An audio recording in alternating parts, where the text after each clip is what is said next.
Our job as photographers is to focus on the thing that we want in focus.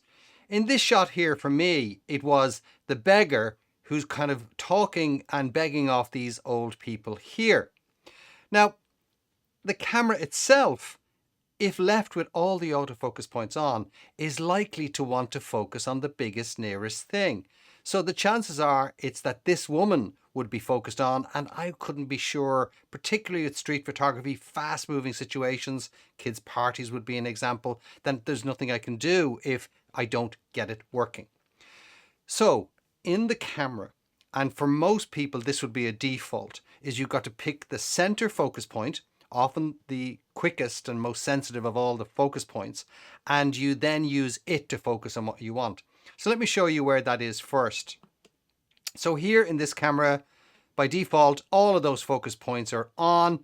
I need to just keep moving until I find the one that I want, which is basically the center focus point. And that's the only one that's active now. So once I have that active, that's the one that will only work. So when I point it at the thing that I want in focus, it focuses. But then I must recompose as well. So let me show you what that would look like in the camera itself. So essentially what I'm now going to do is I'm going to move the camera basically so that I have everything in the center. And you can see here, the center focus point is locked on to his face. Now the next thing that I must do is actually lock the focus. So the whole look of it is this basically. You're using your finger here, not pressed on the button itself, but the pad is over the shutter button, and you press halfway down to lock and then all the way down to shoot. Now that is very simple to do, but it's very hard in the early days because you want to just kind of fire that shot. So here's what you would actually be doing. You focus press, your fingers suspended above the finger or of the shutter button, and then you half press. You can see that the shutter button itself is not engaged, but it's half ready to go. That locks the focus as well. And in here, where the shutter button is fired, the pad is pushed all the way down to make that focus point work.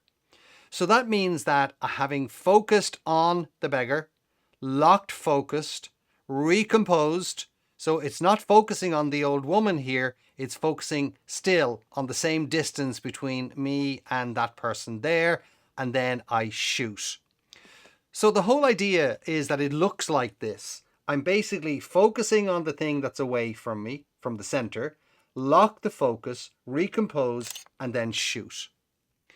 In the case of this particular shot, what I'm also doing is I'm using the rule of sixths. Now this is kind of a more extreme use of the rule of thirds. It basically works on the basis that things at the extreme edge of the picture tend to create more dynamic, and I wanted space for this guy walking by who looked like he was trying to avoid them. So to get this shot, you have to focus away from the center, lock the focus, recompose, and shoot.